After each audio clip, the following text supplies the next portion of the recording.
Era uma manhã gelada de março, quando o Dr. Cardoso, magistrado experiente de 52 anos, ajustou seus óculos na ponta do nariz e observou a sala de audiências com seu habitual ar de superioridade.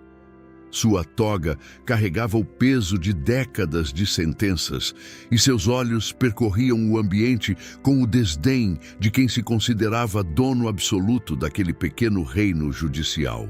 O cheiro característico de prédios públicos impregnava o ar, uma mistura de papel embolorado, desinfetante barato e o suor frio da ansiedade de quem tem a vida pendendo numa balança judicial. Do outro lado da sala, uma figura chamou sua atenção pelos motivos errados. Doutora Sofia, uma mulher negra e miúda que mais parecia ter se perdido no caminho para o fórum. Seus cabelos crespos estavam presos num coque que lutava para se manter firme, emoldurando um rosto de traços marcantes, cansado, mas sereno. A pele escura contrastava com o terno cinza desbotado que mostrava anos de uso, com o brilho gasto nos cotovelos e mangas. Seus sapatos de couro sintético evidenciavam caminhadas longas por corredores de fóruns menores e ruas de periferia. Não havia maquiagem cara, joias reluzentes ou bolsa de grife. Apenas uma pasta de couro marrom com bordas remendadas com fita isolante. Mas havia algo em seus olhos escuros, uma quietude profunda como a superfície de um lago antes da tempestade. Se inscreva para não perder o próximo vídeo. O escrivão Carlos, veterano de milhares de audiências, observava discretamente enquanto organizava os processos. Havia algo diferente naquela manhã, uma tensão no ar que ele não conseguia identificar. A promotora Helena, ambiciosa jovem em busca de reconhecimento, aguardava ansiosa para se alinhar com qualquer demonstração de poder do magistrado. O caso parecia mais um entre tantos para Cardoso. José da Silva, viúvo de 38 anos, acusado de furto em supermercado. 3 latas de leite em pó e 2 embalagens de frango. Valor total, R$ 42. A quantia irrisória não diminuía a severidade legal do ato, mas revelava a dimensão humana da tragédia que se desenrolava naquela sala fria. Doutora Sofia, Cardoso começou arrastando cada sílaba com desdém calculado. Temos aqui um caso absolutamente cristalino. Furto confesso, flagrante delito, réu primário, mas isso não altera a tipificação penal. Seu cliente, José da Silva, cometeu crime contra o patrimônio, independente das circunstâncias que alega. A lei não faz distinção entre motivações pessoais. Sofia permaneceu ereta, apesar da aparente fragilidade física. Seus dedos longos e delicados seguravam uma caneta simples, mas sua postura irradiava uma dignidade que contrastava com a simplicidade de sua apresentação. Quando falou, sua voz era baixa, mas carregada de uma firmeza que fez o escrivão levantar os olhos dos papéis. Meritíssimo, meu cliente José perdeu sua esposa há 4 meses em acidente de trânsito. Ela era auxiliar de limpeza e principal provedora da família. José trabalha como ajudante de pedreiro, mas as obras escassearam drasticamente nos últimos meses. Seus 3 filhos, de 5, 7 e 9 anos, passavam fome há 2 dias quando ele tomou a decisão desesperada de furtar alimentos básicos. Não havia dinheiro para leite, para proteína. As crianças choravam de fome. Pedimos a aplicação do princípio da inexigibilidade de conduta diversa. Nenhum pai deveria ser criminalizado por tentar alimentar filhos em situação de extrema vulnerabilidade social. Cada palavra era pronunciada com precisão cirúrgica, revelando não apenas conhecimento jurídico profundo, mas uma compreensão visceral da realidade social brasileira. José, sentado no banco dos réus, mantinha a cabeça baixa, suas mãos calejadas, tremendo ligeiramente. Era um homem de estatura média, magro demais, com roupas limpas, mas surradas. Seus olhos vermelhos denunciavam noites sem dormir e o peso esmagador da vergonha. Cardoso, acostumado a décadas de poder incontestável, sentiu uma irritação crescente. Aquela advogada negra e mal vestida ousava confrontá-lo com argumentos elaborados. Mais irritante ainda, ela defendia um caso pro bono, sem receber honorários, movida apenas por algum idealismo juvenil que ele considerava patético. Dora, Sofia, ele replicou com veneno destilado. Lamento informá-la que esta vara judicial não é centro de assistência social. Não importam as circunstâncias pessoais. Furto é furto. A lei é objetiva, não um conjunto de sugestões sentimentais adaptáveis, conforme dramaticidade de cada caso. E permita-me observar. Sua voz ganhou um tom particularmente cruel. Com todo o respeito que a dignidade do cargo me obriga a demonstrar, a senhora não aparenta ter a experiência nem, como posso dizer diplomaticamente, a apresentação profissional adequada para discutir questões jurídicas complexas em meu tribunal. Talvez devesse considerar se dedicar a casos mais adequados ao seu perfil. O silêncio que se seguiu foi cortante. Carlos parou completamente de escrever. Helena disfarçou um sorriso de aprovação e José ergueu a cabeça pela primeira vez, seus olhos marejados, alternando entre incredulidade e humilhação vicária pela advogada que aceitara defendê-lo gratuitamente. A humilhação era explícita, multifacetada, atacava simultaneamente sua competência profissional, aparência física e, sutilmente, sua origem racial e social. Era o exercício mais primitivo e brutal do poder, a subjugação do outro através da autoridade institucional e preconceito estrutural. Sofia não recuou um centímetro. Seus olhos, antes apenas atentos, agora carregavam uma profundidade oceânica, como se pudesse enxergar muito além daquelas paredes descascadas, muito além da arrogância pequena e mesquinha do homem de toga.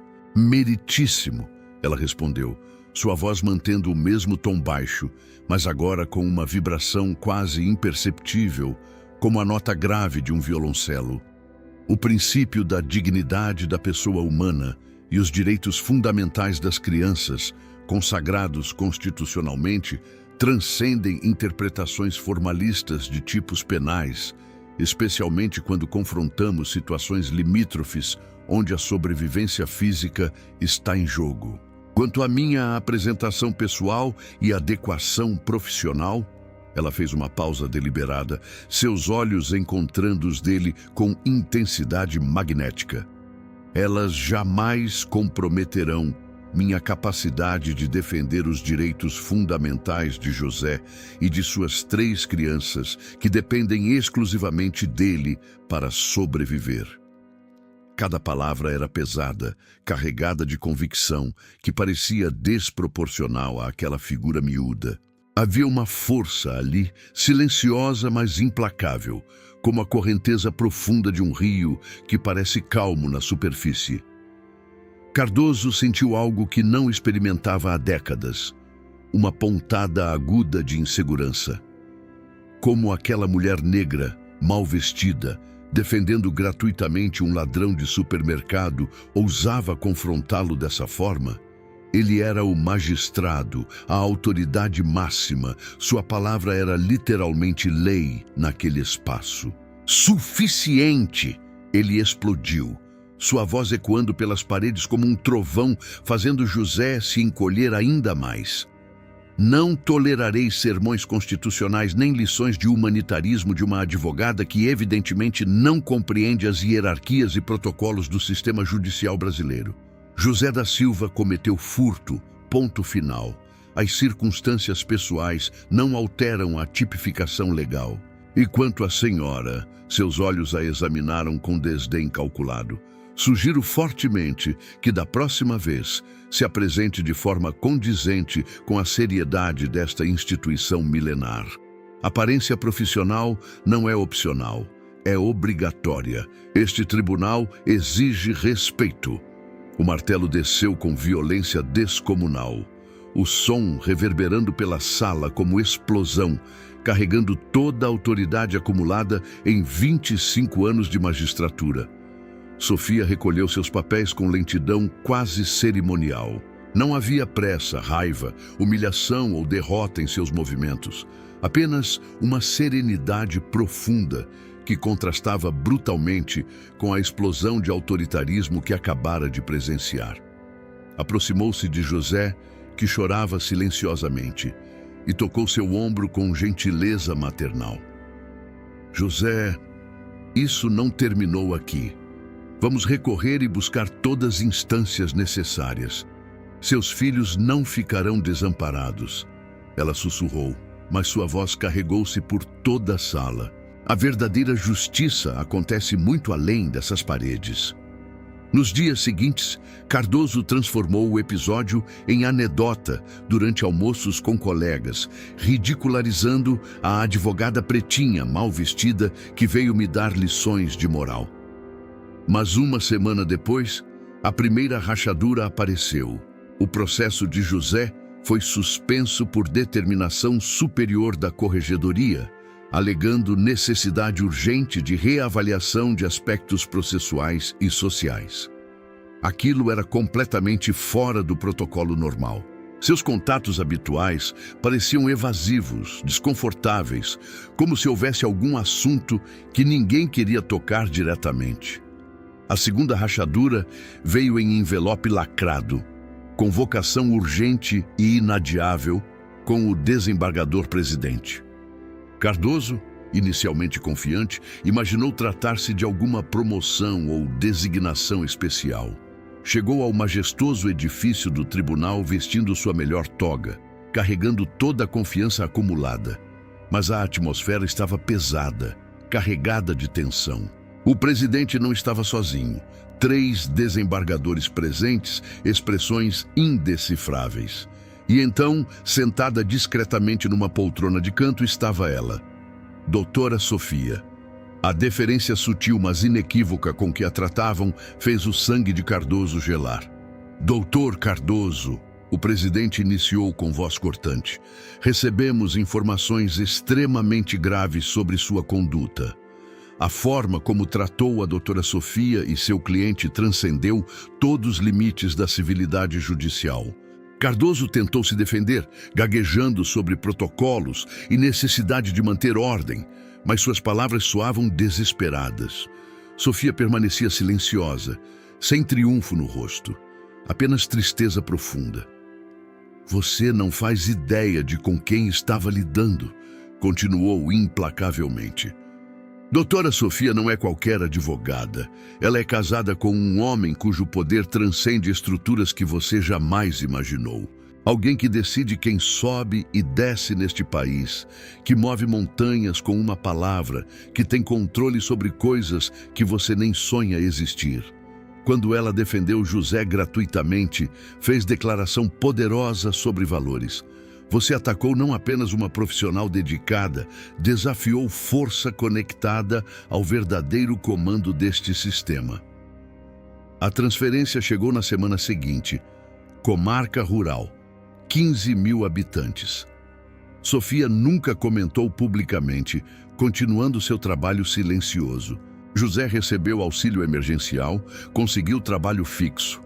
A história espalhou-se como sussurro pelos corredores, lembrando eternamente que o verdadeiro poder raramente se mostra ostensivamente e que jamais se deve julgar alguém pelas aparências. Se inscreva e comente qual tema que você quer assistir no próximo vídeo.